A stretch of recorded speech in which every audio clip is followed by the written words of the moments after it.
오늘은 그동안 저희가 하나님께서 사람을 창조하신 후에 그 잃어버린 하나님의 자녀들을 구원하시기 위해서 아브라함과의 계약을 맺으시고, 그렇게 아브라함의 씨로 이 땅 가운데 오셔서 모든 열방을 하나님께서 구원하실 것을 말씀하셨죠. 저희가 이제 오늘 정리하는 내용입니다. 예수님께서 아브라함과의 계약을 이루기 위해서 십자가에 죽으시고, 그 놀라운 십자가의 복음의 은혜를 모든 민족 가운데 나눠주기로 원하셨습니다. 그리고 제자들에게 명령하셨죠. 오늘 대표적인 말씀이 저희가 지상명령, 대사명 그렇게 이야기하죠. 마태복음 28장 19절에서 20절 한번 같이 읽으면서 시작하겠습니다. 시작. 그러므로 너희는 가서 모든 족속으로 제자를 삼아 아버지 아들과 성령의 이름으로 세례를 주고 내가 너희에게 분부한 모든 것을 가르쳐 지키게 하라. 볼지어다 내가 세상 끝날까지 너희와 항상 함께 있으리라 하시니라. 저희가 이 말씀 지상 대사명, 지상명령이라고 이야기를 합니다. 지상이래서요. 그 지상이라는 뜻이 무엇인가 하면 영어로는 Great Commission인데 지상, 다할지, 그 다음에 윗상이죠. 가장 위대한, 영어 표현이 Great이라는 표현 것처럼 가장 위대한 명령이라는, 사명이라는 것이죠.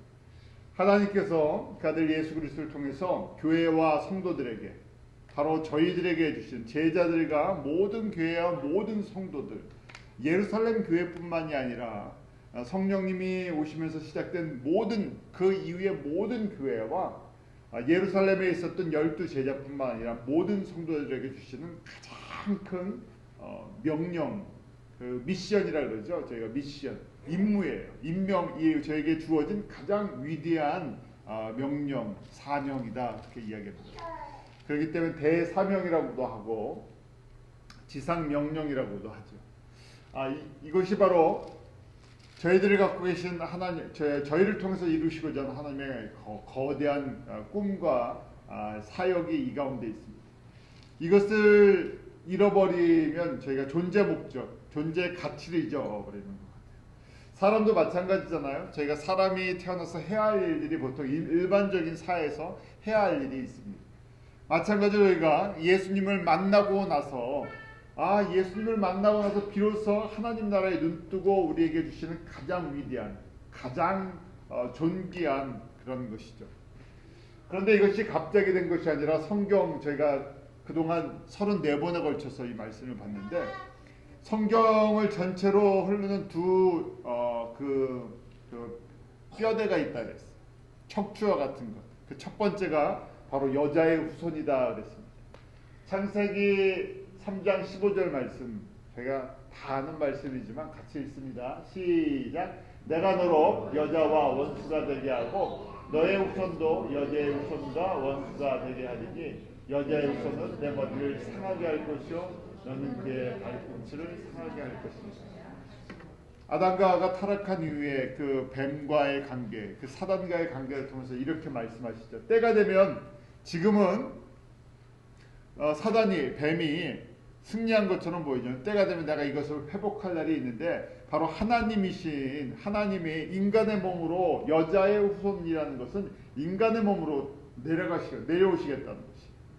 저희가 인카네이션, 뭐라고 합니까? 성육신이라고 하죠. 이제 시간이 지나면요, 영어도 잘 안 되고 한국말 단어도 다 잊어먹고, 이 두 가지가 섞여갖고요, 영어가 생각이 나면 한국말이 생각이 안 나고요, 한국말이 생각이 나면 영어가 생각이 안 나고 그래지죠. 성육신 하실 준비를 하신 거예요. 그러니까 갑자기 하나님이 인간의 몸으로 오신 것이 아니라 내가 인간의 몸으로 내려가는데 특별히 여자를 따라 내려가시겠다고 준비를 하신 것이. 이것이 원시 복음의 시작이에요.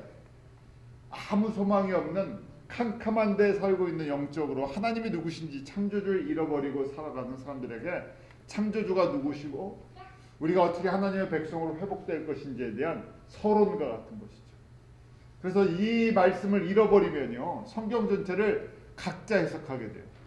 성경은 여기서부터 시작된 것이고, 하나님의 구원의 역사도 여기서부터 봐야 되고요. 이것이 완성되는 것이 주님의 나라가 완성되는 것이죠.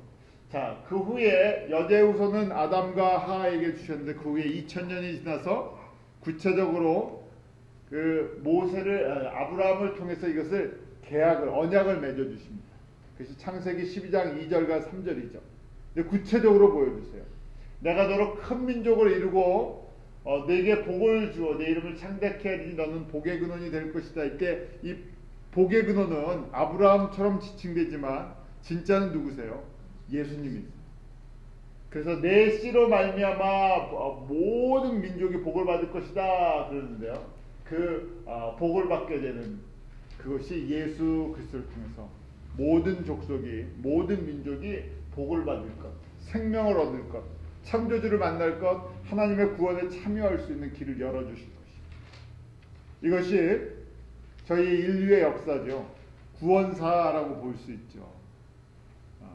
이 두 구절이 성경 전체를 또 역사 전체를 움직여 나가는 교회 전체를 움직여 나가는 것입니다. 저희 주일학교 어린 아이들까지 이걸 가르쳐줘서 얼마나 감동이 있는지요. 그리고 이 말씀을 이루기 위해 예수님께서 인간의 몸으로 오셨어요. 오시고 저희 사복음서가 이 구약의 창세기 3장 15절 여자의 후손과 또 창세기 12장 2절 3절 말씀 아브라함의 계약을 언약하시고 이루기 위해 이 땅에 오시는 예수님의 모든 것들을 다 증거하고 있죠. 그것이 사복음서입니다. 사복음서가 끝날 때 예수님께서 십자가에 죽으시고 40일 부활하신 후 40일 동안 제자들과 함께 하셨던 모습이 다 기록이 되어 있습니다. 5번 기록이 되어 있죠. 순서적으로 보면 처음이 마가복음입니다. 부활하신 후 한 약 10일경 마가복음 16장 15절 또 부활하시고 한 20일 지나서 누가복음 24장에 부활하시고 한 30일쯤 요한복음 부활하시고 이제 한 35일쯤 갈릴리에서 그동안에는 예루살렘 중심이었는데요. 갈릴리에서 마태복음 28장 오늘 본문 말씀을 제자들에게 말씀하시고 다시 예루살렘 옆 감람산에서 이제 승천하시기 전 사도행전 1장 8절의 말씀을 주시죠. 5번 강조하세요. 5번 이 강조한 말씀을 저희가 그레이트 커미션 지상 명령이라고 하는 겁니다. 이제 성령님이 오시면 시작될 교회, 그 교회들에게 주시는 사명이에요. 그레이트 커미션, 가장 위대한, 가장 존귀한 예수님께서 교회들에게 주신 가장 고귀한 사명이에요.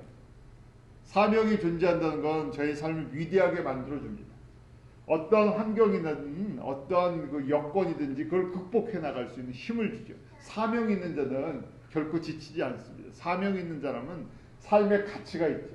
교회의 가치가 가장 아름답게 빛날 때는 다른 것을 이루었을 때가 아니라 이 일을 묵묵히 감당할 때 어디서 빛나겠습니까? 하나님의 나라, 주님께서 그걸 가장 가치 있게 여기세요. 왜냐하면 왜 그렇겠습니까? 예수님께서 가장 가치 있는 일을 이거다 하고 말씀하셨는데 이걸 교회들에게 주셨어요. 교회만 감당할 수 있는 것이고요. 성도만 감당할 수 있어요. 이걸 잃어버리면요. 이것이 본질인데 이걸 잃어버리면 가치가 없어진다는 얘기예요. 저희는 일반적인 가치 개념으로 교회를 평가할 때가 있어요. 교회가 얼마나 큰가, 사람이 많이 모이나, 뭐 재적 인원이 얼마나, 예배를 몇 번 드리느냐, 건물을 얼마나 갖고 있느냐, 사역의 규모가 얼마인가. 그런데 그것이 본질적인 가치가 아니라 그 많은 거를 하는데 존재 목적이, 존재 가치, 이 지상 명령을 얼마나 순전하게 순종하느냐에 따라서 하나님 나라에서는 이것이 주님께서 매기시는 존재 가치예요. 사람도 마찬가지잖아요. 사람이 얼마나 많이 배웠냐, 얼마나 많이 가졌냐, 많은 경험이 있냐, 무엇을 이루었느냐, 이것은 세상적인 가치 기준인데요. 하나님 나라의 성도의 가치 기준은 이 지상 명령에 얼마나 순종적인 삶을 살았느냐. 그런데 지상 명령을 저희가 수행하려고 그러면 전제 조건이 있습니다. 사람이 저희가 그랬잖아요. 일을 하려고 그래도요. 사람 댐댐이가 중요해요. 그것처럼 지상 이 그레이트 커미션, 이 대사명을 이루기 위한 그릇이 있어요. 그 댐댐이, 그것을 뭐라고 얘기합니까? 지상 계명이 먼저라는 거예요. 예수님을 닮은 사람들이 이 일을 해야지, 예수님 사랑하지 않는데, 예수님을 전적으로 사랑하지 않은데 보이기 위해서 이걸 할 수 있다는 얘기예요. 인정받기 위해서. 그래서 항상 하나님은요, 사람의 무엇부터 보신다고요? 동기와 중심부터 보십니다. 사람은 어떻게 됩니까? 동기나 중심을 보는 것이 아니라 일단 겉모습을 보잖아요. 잘 만들었느냐 못 만들었느냐를 보지 과정과 동기를 보지 않아요. 그런데 하나님은 항상 제일 먼저가 중심을, 동기를 보신다는 거예요. 모티베이션이 무엇인가. 그 다음에 그 과정도 보시고요. 그러고 나서 평가하는 기준은 사람의 평가가 아니고요, 하나님께서 그 만들어 놓으신 동기와 과정에 충실했느냐 하면 됩니다. 그 다음에 일을 이루시는 분은 누구시기 때문에 성령님께서요, 이 일을 이루시는 거죠. 그 다음에 이 일은 1, 2년 만에 이루어지는 것이 아니라 그것은 예수님이 부활하시고 40일이 지나서 또 10일이 지나서 성령님이 오시면서 시작된 교회의 역사가 지금 2000년이 흘렀어요. 쉽게 말했어요. 이 작품이 완성되는데 지금 2000년의 시간이 지금 지나고 있어요. 그러니까 저희는 시간 개념을 우리 인생의 기준인 7, 80년으로 보는 것이 아니라 최소한 2000년, 1000년 이렇게 봐야 돼요. 왜냐하면 작품이 그래야 만들어지니까. 그러니까 그만큼의 긴 안목 속에서, 믿음의 안목 속에서 저희가 우리의 믿음의 삶을 따라갈 때 그게 진짜 가치 있는 것이죠. 자, 이 말씀에는요, 이 핵심 어들이 있어요. 이 예수님께서 주신 지상 명령 대사명이라고 하는데요. 그러므로 너희는 가서 모든 족속으로 제자를 삼아 아버지, 아들과 성령의 이름으로 세례를 주고, 저희가 계속 외우는데 첫 번째 문장을 이해하려면요, 주어가 누군가 하는 거예요. 주어가 무엇인가? 너희는 이라는 게 주어죠. 주된 누구에게 하시는 말씀인가 하는 거예요. 너희는, 이때 너희는 누굽니까? 12명의 제자들, 예수님의 이 바로 앞에 있는 제자들이에요. 핵심 제자들, 예수님을 사랑하고 따라가는 사람들, 예수님의 십자가의 길을 따라가기를 원하는 사람들, 부활의 증인들. 좀 더 넓히면 예수 그리스도를 믿고 따라가는 교회와 성도들이죠. 그런데 특별히 예수님을 사랑하는 사람. 근데 뭘 말씀하십니까? 동사가 이거 하라는 얘기예요. 뭘 하라고요? 딱 한마디예요. 제자를 삼아라 하는 얘기예요. 예수님께서 12명의 제자를 삼으신 것처럼 제자를 삼으라 하는 거예요. 제자를 삼는 데는 이유가 있어요. 뭐냐면 이 사명을 계속해서 이어주기 위한 것이죠. 한국에서도 무형문화재, 인간문화재 그런 분들 계시잖아요. 무슨 장인들. 제자를 삼죠. 자기가 제자를 삼아서요, 자기가 갖고 있는 아주 그 기술을 갖다가 자신만 갖고 있는 것을 잘 전수해줘요. 제자가 제대로 없으면 어떻게 됩니까? 그런 기술이 끊어져 버려요. 그것처럼 예수님께서는 예수님 혼자 이 모든 일을 다 이루실 수 있지만 교회와 예수 그리스도를 따르는 제자들을 통해서 이 일을 이루시기를 원하셨어요. 그래서 저희가 교회에 나오는 사람들, 사실은 성도들은요, 동시에 또 제자가 돼야 됩니다. 근데 성도가 제자가 안 되면요, 이제 그 다음부터 이제 문제가 생기죠. 어떤 문제가 생기냐면요, 교회의 존재 가치는 이 지상 명령을 얼마나 잘 수행하느냐 하는 것이에요. 근데 지상 명령은 누구가 수행할 수 있느냐? 제자들이 수행하는 거예요. 그런데 교회에 성도가 제자가 되지 않는다 그러면 어떻게 되겠습니까? 뭐가 문제가 생기겠어요? 지상 명령을 수행할 수가 없어요. 왜냐하면 이것은요, 그냥 적당히 예수님도 조금 알고 세상도 적당히 알고 이렇게 적당히 해갖고는 제자가 될 수가 없죠. 제자는 훈련생이에요. 교육생이에요. 교육생은요, 잘 배워야 돼요. 그래서 저희가 교육받을 때 항상 뭘 봅니까? 시험을 봐요. 그 기준에 맞춰서 잘 따라오느냐 안 따라오느냐가 목적이죠. 그러니까 제자는요, 예수님을 잘 따라가고 있느냐 하는 훈련 과정이에요. 훈련 과정이 끝났을 때 다시 제자들은 사도행전에 보면 이제 뭐라고 부름을 받습니까? 사도들이라고 부름을 받아요. 사도라는 것은 이제 좀 저희가 하면 학교 졸업하고요. 훈련생 끝나고 직접 이제 일할 때가 됐다는 거예요. 라이센스 받았다는 얘기. 준비되었다는 얘기. 성령을 통해서 이제 복음의 증인으로서 제자의 사명을 감당할 준비가 됐다는 얘기. 그러니까 저희가 이상적인 교회의 모습은 성도가 누가 돼야 돼요? 제자가 돼야 되죠. 제자가 또 누가 어떤 사명을 감당해야 됩니까? 사도들의 사명을 감당해야 돼요. 그러면 가장 이상적이죠. 존재 가치의 존재 목적에 가장 맞는 삶을 사는 거예요. 그래서 저희가 처음에 누구나 다 과정이 있잖아요. 처음에 영적으로 어린아이 같은 그런 초신자가 됐다가 훈련을 잘 받고 양육이 돼서 그럼 제자의 삶을 살고요. 제자로서 또 잘 이제 성장을 해서요. 그 다음에 사도와 같이 사도적인 사명을 이제 이 그레이트 커미션을 감당할 수 있는 그런 성도의 위치까지 성숙한 성도의 위치까지가 됐을 때 가장 이상적인 교회의 모습이죠. 이렇게 저희가 이런 모습을 저희가 꿈꾸고 있고요. 기쁜 우리 교회가 계속해서 이런 모습으로 잘 준비가 돼서 주님께서 쓰시려고 할 때 일꾼이 없는 것이 아니라 정말 저희 안에서 그런 일꾼들, 주님께서 쓰실 수 있는 일꾼들이 풍성해지기를 원합니다. 그런데요, 목적어는 모든 족속이에요. 그래서 이 모든 족속이 그리거로요, 헬라어로 판타타 에트네라 그랬어요. all the nations, all the peoples. 모든 이방인들이라고 되어 있는 거예요. 예수님께서 이걸 준비를 하고 계세요. 이 제자들이 이제 복음을 들고 이 세상에 나가면요, 유대인들이 주 앞에 돌아오는 것이 아니라 모든 민족들이 먼저 돌아올 것을 아시고 이렇게 말씀하시죠. 그런데 모든 족속으로 제자를 삼는데요, 그 밑에 이제 어떻게 하라 하고 되어 있어요.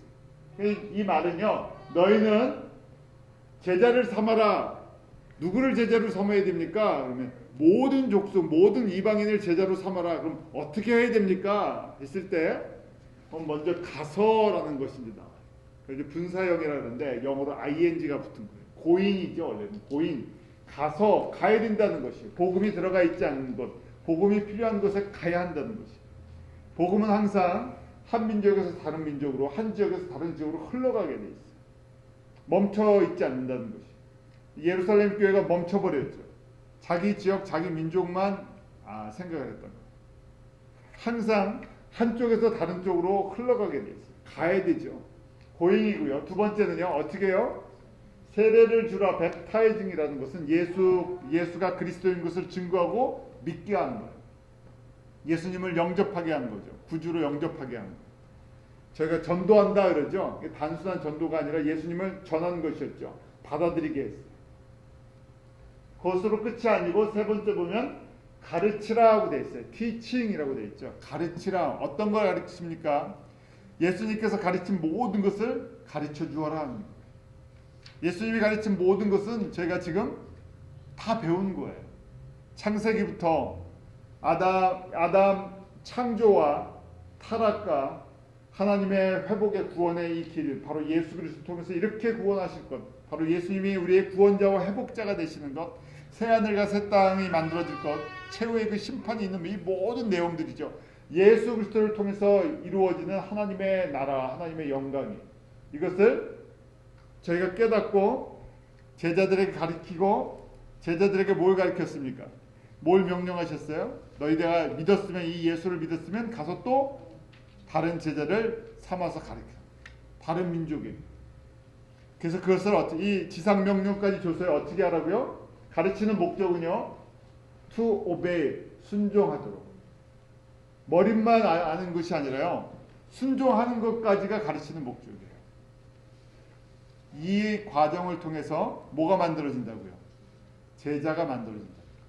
가고 예수님을 증거하고 영접하게 하고, 예수님이 누구신가, 왜 오셨나, 무엇을 이루셨나, 예수 그리스도를 믿고 따라가는 사람들에게 존재 가치, 이제 삶의 가치, 교회의 가치는 무엇인가?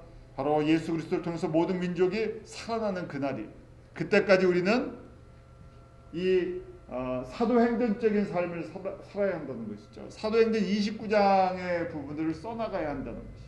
그것을 깨닫고 가르쳐서 지키게 할 때까지. 저도 지켜야 되고 다 성도들이 지켜야 됩니다.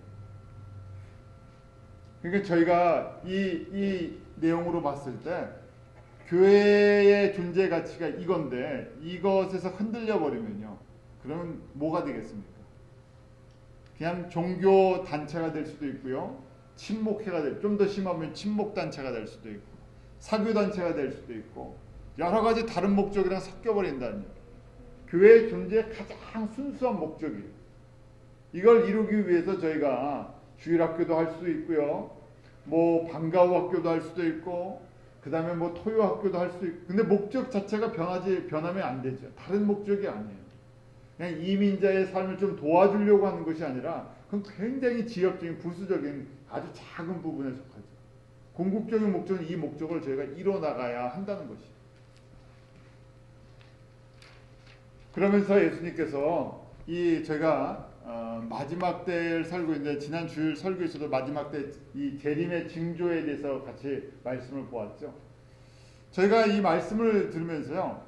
그냥 때가 됐으니까 제자들이 성전을 보면서 그런 생각을 했나 보다 하지만 가만히 저희가 예수님이 창조주시고 예수님이 하시고 싶은 말씀을 하시는 거죠. 제자들이 어떤 질문을 했으니까 거기에 답을 주기 위한 것이 아니에요.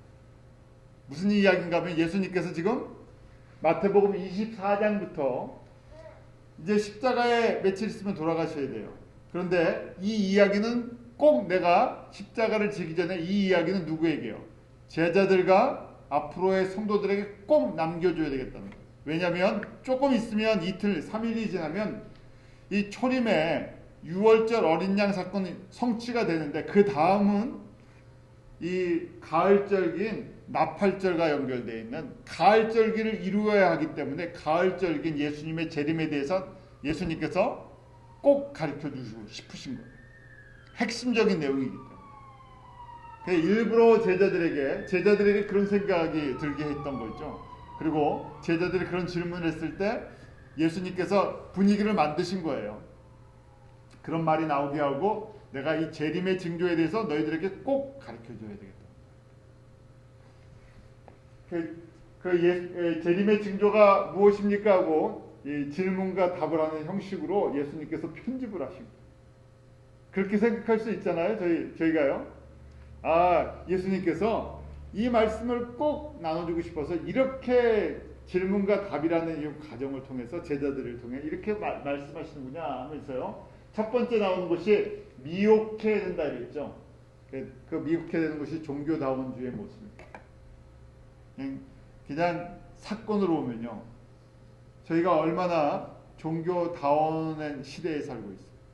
예수 그리스도의 복음을 모든 민족 가운데 그것도 우리 민족이 아니라요. 한국 사람이 아니라 예수님의 복음을 타 민족에게 꼭 전해줘야 된다. 어떤 방식으로? 저희가 지금 전하는 예수 그리스도가 누구시고 왜 어떻게 오셨고 성경이 다 그분의 것이고 역사가 다 그분이 주관하고 모든 민족이 주 앞에 돌아오면 주님이 다시 오실 것이고 그 위에 환란이 있을 것이고 천년왕국과 심판과 이 새하늘과 새 땅의 모습이 있습니다. 이런 메시지를 전하는 교회와 그 메시지를 또 증거하는 성도들이 점점 없어진다는 거예요. 대신 이 인기가 없다는 얘기예요. 자기가 물건을 팔아도요. 물건을 팔 때 누구의 관심을 끌습니까? 물건을. 아무리 좋은 물건이라도 뭘 못하면 안 팔려요. 홍보를 못하면 안 팔려요. 아무리 좋은 물건이라도요. 누구의 입맛에 맞아야 돼요. 소비자 입맛에 맞아야 돼요. 뭐 저희가 한국 음식 중에서 아무리 좋은 거 건강에 좋다 그래도요. 소비자들이 먹지 못하면 어떻게 됩니까? 안 팔려요. 그렇잖아요. 저희 김치 좋아하는데 김치 좋아하잖아요. 한국 사람은요. 김치를 꼭 먹어야 돼요. 근데 미국 사람들은 김치를 먹을 줄 모르는데 저희 같이 아주 신김치 폭삭 익혀갖고요. 묵은지로 이렇게 촥 해갖고 이걸 팔라 그러면요. 그냥 팔리겠습니까? 안 팔리죠. 과정이 필요해요. 미국 사람들 입맛에 맞게 그다음에 그 과정이 필요해서 미국 사람들이 충분히 그 맛을 보고 인지를 하고 익숙해진 다음에나 팔 수 있죠. 왜냐하면 소비자이기 때문에 자기 돈과 자기 시간을 들여서 내고 먹기 때문에 자기네들이 골라 먹잖아요. 복음도 이게 이런 식으로 변질돼 버렸어요. 사람들이 교회가 많고 들을 때가 많으니까요. 사람들이 골라서 듣고 골라서 먹습니다. 내 입맛에 맞아야 들어요. 그런데 예수님께서 뭐라고 말씀하시면 마지막 때가 되면 예수님의 복음이 인기가 있다고요, 없다고요? 교회들에서 인기가 없어진다는 얘기예요. 맛없다 그런다고요, 사람들이. 그 다음에 잘 섞인 여러 가지 섞인 것들이 맛있다고 하는데 맛있는 상품이 뭐로 나오느냐? 거기에 보면 그리스도가 많다 하는 것을 잘 포장해서 하는, 제가 요새 얘기하면요, 왜 이렇게 다른 종교와 화합하고 평화를 누리고 다른 데도 다 구원의 길이 있다는 이 만인 구원설이 사람들 입맛에 맞다는 얘기예요. 복음적인 목회자가 설교를 하면요, 별로 사람들이 관심을 안 가는데 종교다원주의를 가지고 나와서 설교를 하고 행사를 하면요, 인기가 높습니다. 미디어에서 막 보고해 주죠. 똑같은 얘기예요. 극단적인 표현이지만 그 동성연애를 반대하는, 성경적으로 이건 문제가 있습니다 하는 설교를 갖다 하면 어떻게 되겠습니까? 그걸 좋게 이야기하겠어요? 미디어에서, 세상에서요? 안 하거든요. 그런데 종교 저 동성연애를 인정하는 그런 설교나 그걸 받아들이는 그런 걸 하면요, 막 세상에서요 띄워줘요. 그게 요새 코드거든요. 요새 맞아떨어지는 거. 그렇게 신앙이 변질될 걸 말씀하세요. 그런데 이게 징조라는 것이, 이런 일을 허락하시고요. 왜 이런 일이 일어나나? 마귀가 자기의 때가 다 된 걸 아니까요. 꼭 죄를 뿌리는 거죠. 예수 그리스도의 복음과 예수님이 누구신가, 이 교회의 사명인 지상 명령을 통해서 모든 민족이 주 앞에 돌아온 것이 가장 자기가 싫어하는 거예요. 그러니까 할 수 있으면 어떻게 합니까? 제일 급한 것이, 제일 타격이 있는 것이 가장 중요한 예수 그리스도의 복음을 흐리게 만들어 놓는 거예요. 근데 사람들이, 이게 마지막 때 마귀의 역사이기 때문에요, 사람들이 여기에 쉽게 넘어간다는 거죠. 할 수 있으면 24절 뭐라고 말씀하십니까? 택하신 자들도 속는다는 얘기예요. 많은 사람들이 여기에 속아 넘어간다. 그래서 제가 넓은 의미의 기독교, 전체 기독교의 몇 퍼센트가 이 종교다원주의 사상을 받아들인다고요? 지금요. 80%. 80%의 사람이 그런 데 관심이 있고요. 소수만 예수 그리스도의 복음에 관심이 있어요. 이게 이상한 일이 아니고요. 이런 일이 있으면, 예수님께서 이런 일이 있으면 마귀가 자기 때가 다가온 걸 알고요, 마지막 발악을 하는 모습이라는 얘기. 그렇게 또 허락하셨다는 얘기. 그런 일이 지금 저희가 일상생활 속에서 경험하고 있잖아요. 두 번째, 전쟁과 기근과 지진. 지난 주일날 말씀처럼 이게 점점 강해지는데, 이것이 뭐라 그랬습니까? 8절에 재단의 시작이다. 그 해산의 고통이라 그랬죠. 예수님이 곧 오실 것, 이 가장 기쁜, 마치 아이가 태어나는 것처럼 저에게 이 복음을 들고 모든 민족이 주 앞에 돌아오는 지상 명령에 순종하려고 하는, 거기에 갇히려고 사는 사람들한테는 그것이 가장 기쁜 날인데, 그때까지 해산의 고통과 같이 이런 날들을 주신다. 제가 여러분들이 이제 같이 기도해야 되니까, 그 네팔 지난주에 이렇게 지진이 일어났잖아요. 카투만두에서. 그래서 궁금해서 그 아미의 조혜옥 목사님한테 네팔 아미 그 교회와 사역자들은 괜찮습니까? 뭐 궁금해서 이메일을 보냈는데, 거기서 예배를 드리던 그 현지 아미 사역자 목사님이 토요일날 거기 예배를 드린대요. 4층에서 예배를 드리는데 지진이 일어나갖고 거기 같이 예배를 드렸던 목사님과 뭐 아들과 해서 20명이, 40명이 예배를 드려 20명이 죽었대요. 그 20명은 뭐 살았나 봐요. 다른 목사님들이 시신을 수습하고 장례를 치렀다, 이렇게 이야기를 하더라고요. 뭐 그것이 어떤 누구를 뭐 타겟으로 하는 것이 아니라 그 카트만두 일대 그 주변에 전체가 다, 그러니까 엄청난, 지금 뭐 신문 보도는 처음에는 뭐 1,000명에서 2,000명에서 지금 뭐 많게는 10,000명 정도 죽지 않았을까 하죠. 그래서 가능하면 우리 다음 달에는 우리 네팔 선교지를 위해서 저희가 그 한 달 동안은 좀 같이 기도하고 자료도 이렇게 좀 준비하고 그랬으면 좋겠어요. 왜냐하면 저희 여기 있지만 그분들도 똑같은 저희와 같은 성도들인데 주님 사랑하고 생각해 보세요. 거기서 그 어려운 환경 속에서 예수님을 믿고 또 예수님을 증거하다가 그런 또 고난을 당하잖아요. 아픔을 당하고. 그렇지만 또 영적으로 봤을 땐 가장 아름다운 자리에 있을 거다는 그런 믿음이 있어요. 그러니까 인간적인 마음으로는 아픔이 있고 영적으로 봤을 때는 또 감사가 있죠. 그렇습니다. 왜냐하면 이런 소식이 계속 저에게 들리면요. 거기로 피해갈 수 있는, 누구는 피해가고 누구는 안 피해가고 어떤 길이 특별한 것이 있죠. 이런 일이 처처에 기근도 지진도 또 전쟁도 계속 더 심해지죠. 그래서 참 저희가 그 약한 부분이 있어요. 내가 가시에 찔린 거는 아픈데요. 우리가 멀리 있는 거 나랑 상관이 직접적으로 없으면요. 별로 안 아프게 다가올 때가 있어요. 그냥 사건으로 듣고 흘려버릴 때가 있죠. 주님께서 저희들에게 내 몸처럼 그렇게 다가오는 게 은혜죠. 다가올 수 있도록 은혜를 베풀어 주셔서 그러니까 이런 거니까 저희가 거꾸로 보면요. 이게 해산의 고통이라 그러니까 빨리 때가 돼서 뭐가요? 예수님이 다시 오시기를 소망할 수밖에 없죠. 예수님이 빨리 다시 오시려면요. 이런 과정들이 있다는 얘기예요. 그러면서 첫째 전쟁과 기근과 지진의 소식이 계속 들려오는데 그러면서 예수 그리스도의 복음과 예수 그리스도의 재림과 하나님의 나라를 증거하는 사람들은 핍박을 받는다고 말씀을 하세요.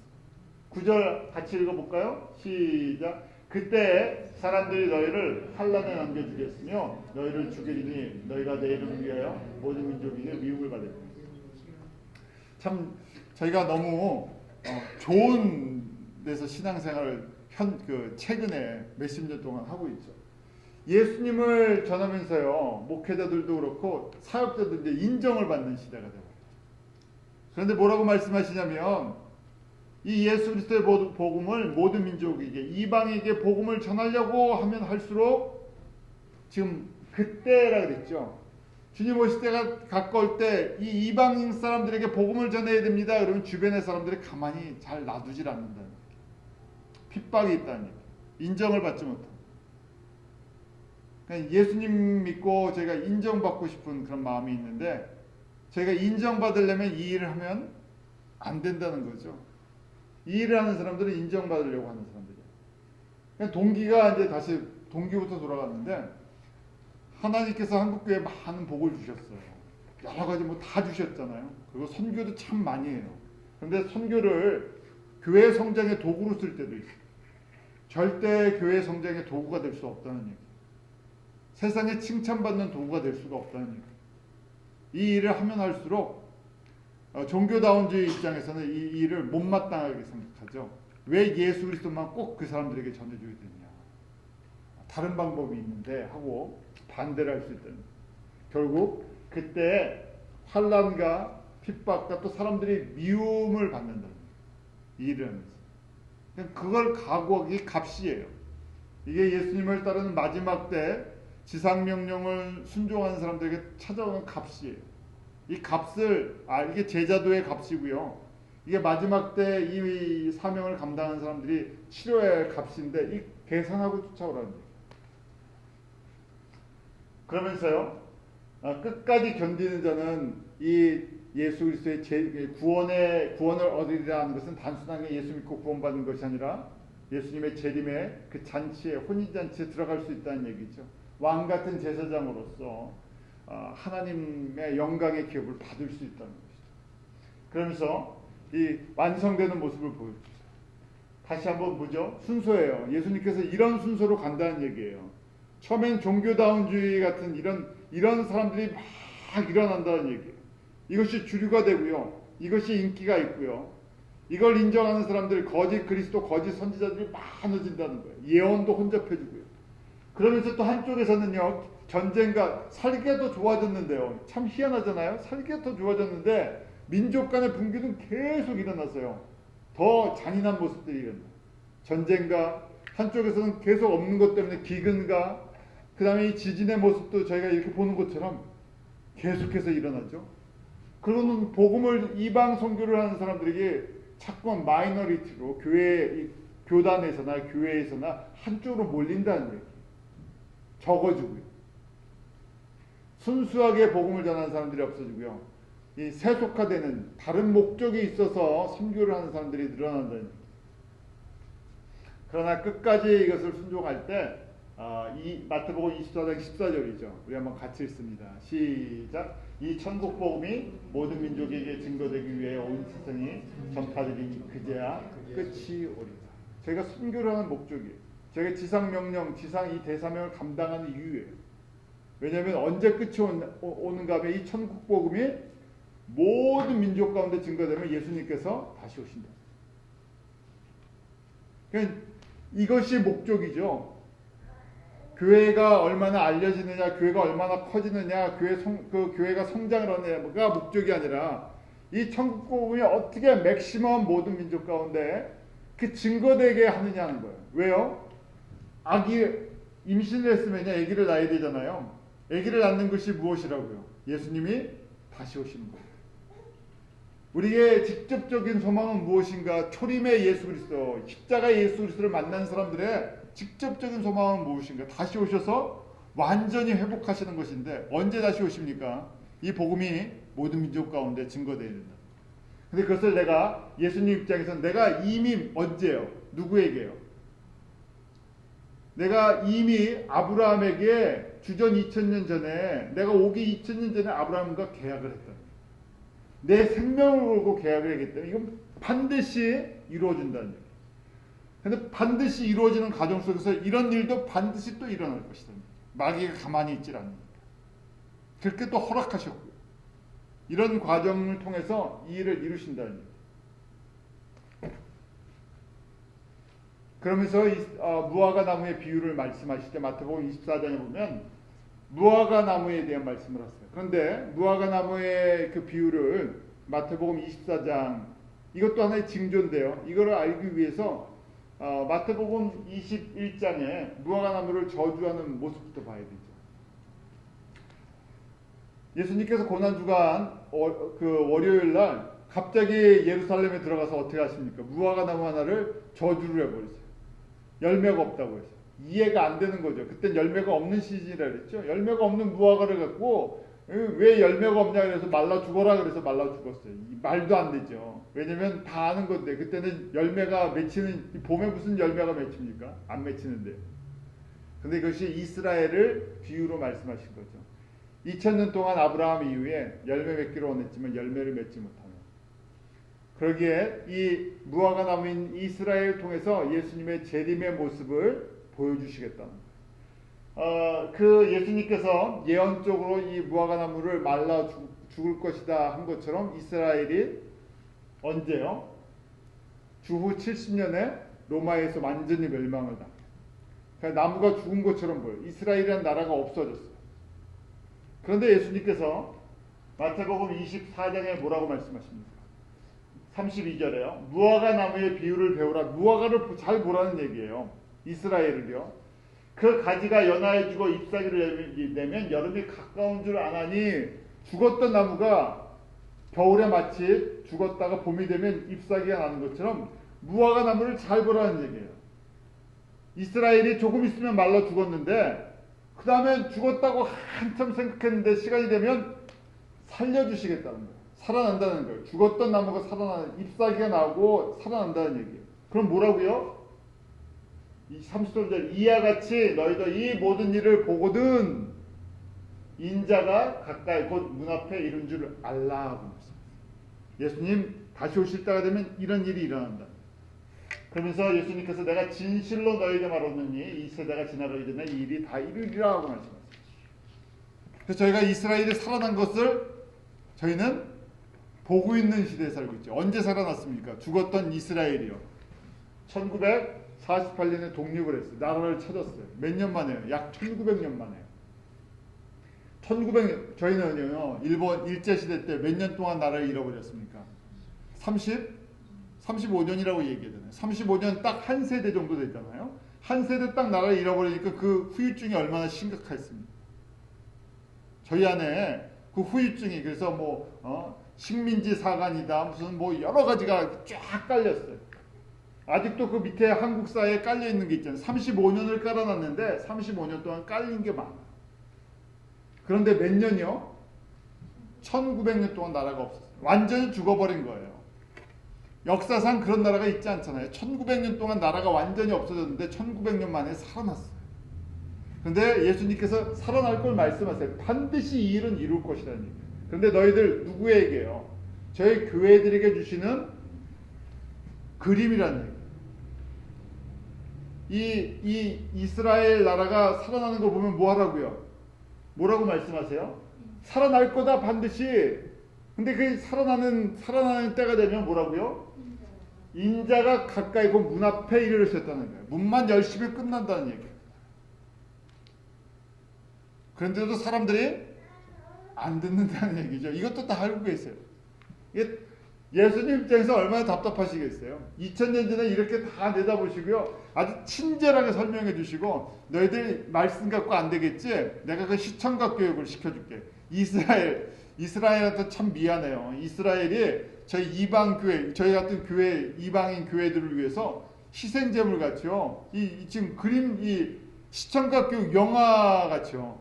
분명히 내가 이 나라를 조금 이따 싹 멸망시킬 거라는, 돌 위에 돌아나는 기자. 그런데 죽어버린 이 무화과 나무가 시간이 되면 죽었다, 완전히 죽었다고 할 때 그때 다시 살아난다. 그럼 내가 올 때가 가까웠다는 얘기예요. 누가복음 21장에는 좀 더 자세하게 다른 각도에서 써있고 있어요. 21장에 보면 똑같은 말씀인데요.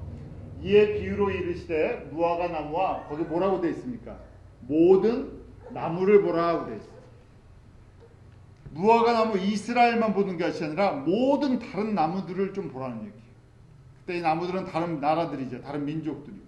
그러면 뭐라고 말씀하십니까? 30절 우리 한번 같이 읽어볼까요? 시작. 싹이 나면 너희가 보고 여름이 가까운 줄 자연히 아나니 이와 같이 너희가 이런 일이 나는 것을 보거든 하나님의 나라가 가까운 줄을, 하나님의 나라가, 예수님의 재림이 가까웠다. 첫 번째는 뭐라고요? 이스라엘이 살아난다는 얘기예요. 이스라엘이 살아날 때 다른 나라들도 살려주시겠다는 거예요. 참 놀랍지 않아요? 이스라엘이 언제 독립했다고요? 1948년에. 한국은 언제 독립했습니까? 1945년에. 왜 저희가 그때 독립했어요? 그 역사의 흔적이에요. 왜 그런 역사가 일어났습니까? 1500년부터요. 1500년부터 그 유럽의 근대가 시작되면서요. 신흥 강국들이 생기죠. 이 항해술이 발달되고 무역이 발달되고 과학이 기술이 발달되면서요. 이제 신대륙을 찾아서 상업을 찾아서 움직이기 시작했죠. 그래서 그때 바다를 쥐고 있었던, 해양 기술을 쥐고 있었던 어디요? 영국, 스페인, 포르투갈, 네덜란드, 거기가 전 세계를 분할해서 나눠가져 버렸어요. 그러니까 더치, 네덜란드 이 식민지들, 그 다음에 영국 식민지들, 스페인 식민지들. 스페인 식민지가 어디였습니까? 중남미가 다 스페인 식민지였잖아요. 그러니까 지금 참 또 하나님의 역사를 저에게 이해할 수가 없어요.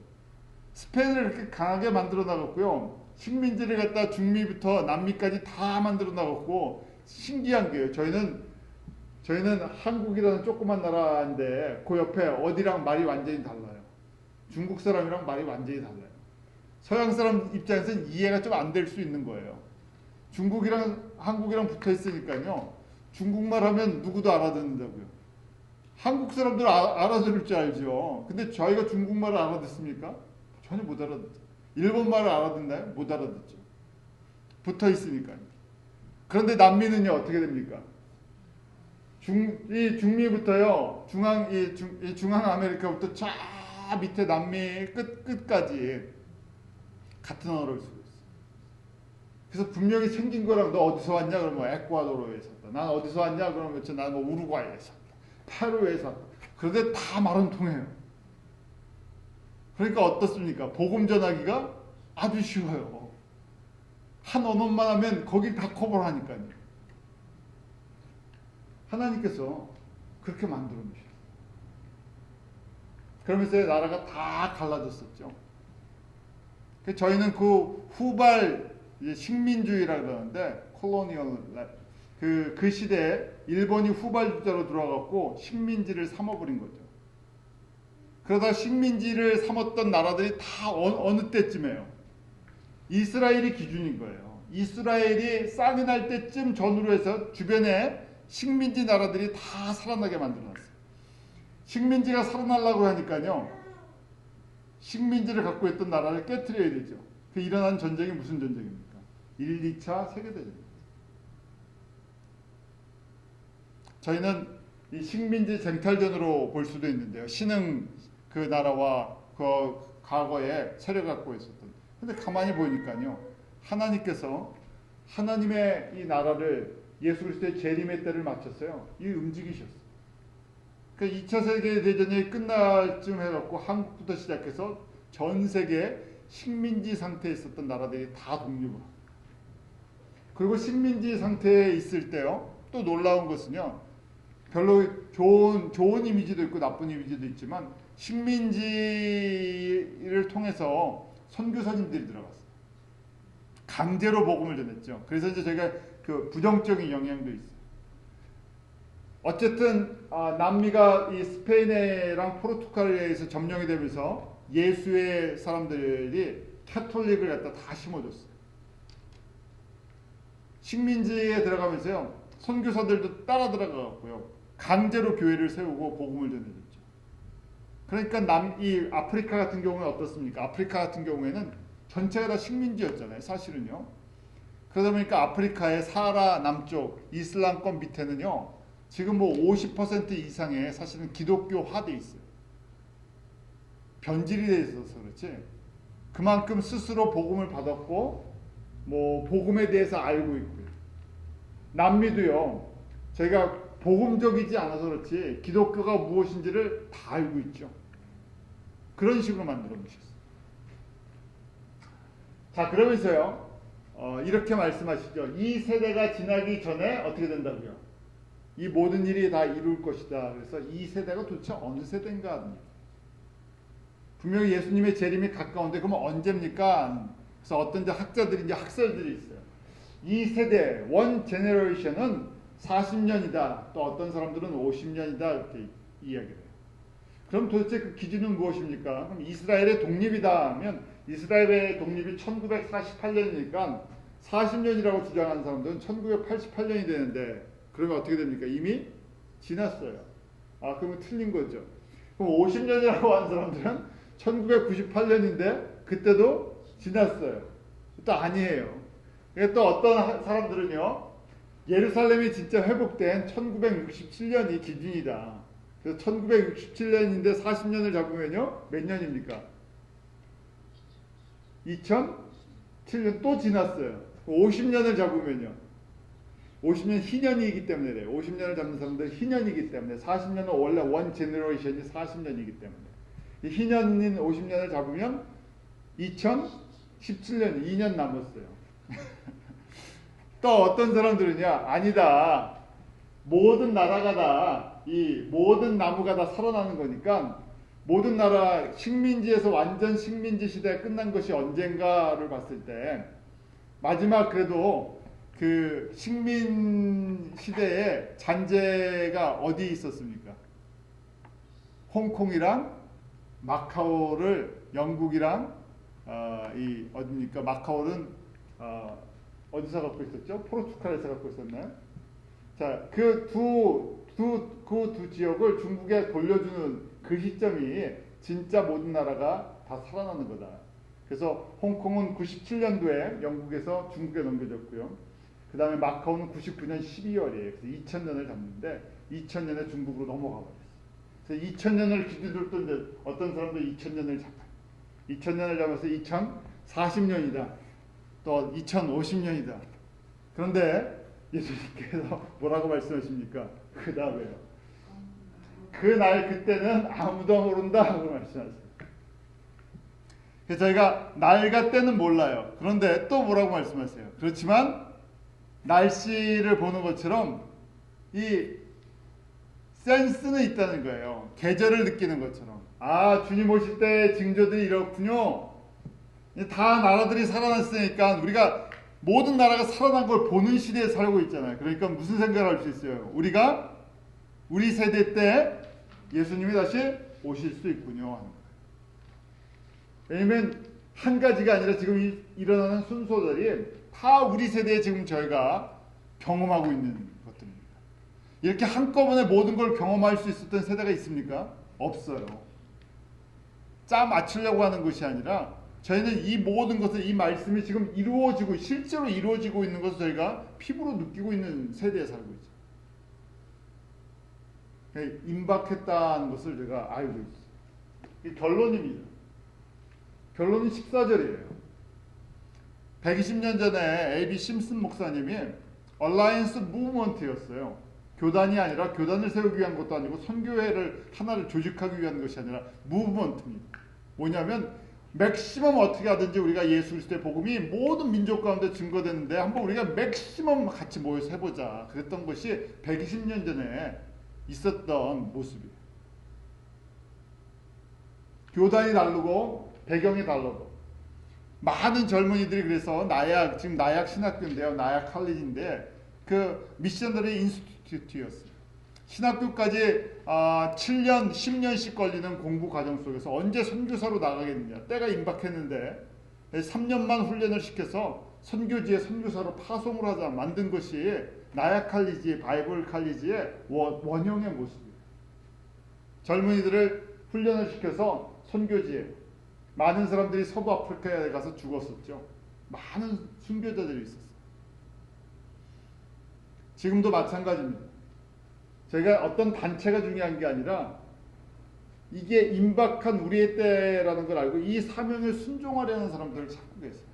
그런데 어느 때보다도 이 말씀이 24장 14절 말씀이 저희가 피부적으로 오죠. 저희가 구체적으로 보면 90년대부터요. 전 세계 AD 2000 and Beyond Movement, 그러니까 선교운동이 70년대 중반부터 이제 일어나기 시작했어요. 지금 1990년대에 꽃을 피우고 있어요. 어떻게 하면 저희가 갖고 있는 이 자원들을 다 잘 활용해서 복음이 전혀 들어가 있지 않은 그 민족들에게 복음을 전해줄 것인가. 저희가 뭐 여러 가지 이제 저희가 공부를 했었잖아요. 그동안 거기에 집중적으로 하고 있는데 복음이 가장 들어가 있지 않은 대표적인 것이 이제 중국과 인도 주변이에요. 왜냐하면 아랍 거는 좀 저희가 모슬렘 거는 다음에 한번 보기로 했죠. 7년 환란 때나. 그러면 그 아랍권, 모슬렘권이 아닌 지역에서 가장 미전도 종족이 많은 데가 중국의 한족이 아니라 서부에 있는 중국의 소수민족들, 인도의 소수민족들, 인도 사람들, 그 주변의 사람들, 엄청난 인구가 있잖아요. 그러면서 또 많은 사람들이 돌아오고 있어요. 사건도 많고요.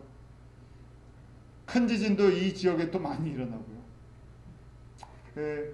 저희에게 주신 말씀인데 저나 여러분이나 주님 오실 때를 볼 수 있는 그런 세대에 살고 있습니다. 제가 어떻게 여기에 맞춰서 살 것인가. 이것이 내 인생의 가치가 될 수 있는 많은 일들이 많지만 우리 안에 매일매일 여러 가지 일들이 계속 벌어지고 있어요. 그래서 매일 현실 문제가 우리한테 사실은 급하게 다가오죠. 내 앞에 있는 현실 문제가 내 삶의 가장 중요한 것처럼 보여요. 이게 해결이 안 되면 뭐 답답해서 뭐가 안 풀리는 것처럼 보여요. 그런데 거기서 조금 벗어나서 하나님의 시간은 이렇게 움직이고 있다는 것과 한번 우리의 남은 삶이 여기에 맞춰서 같이 이 지금 예수님이 움직이시는 이 큰 바퀴에 내가 같이 움직일 수 있을까? 제가 이 말씀, 창조의 말씀을 정리하면서요, 예수님께서 이렇게 회복하기를 원하시는 그 뜻이 제가 잘 전달되고 저희가 잘 순종하기로 원합니다. 기도하겠습니다. 하나님 아버지, 저에게 아브라함과의 계약을 통해 주님께서 어떻게 그 구약 시대와 또 교회 시대 역사하시는지 제가 말씀을 통해서 또 여러 가지 자료들을 통해서 바라봤습니다.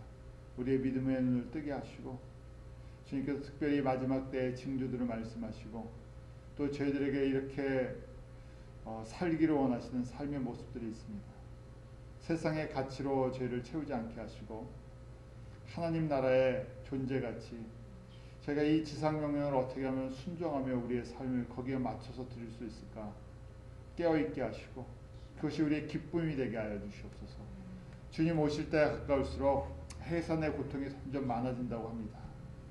아픔의 소식도 있고 또 기쁨의 소식도 있습니다.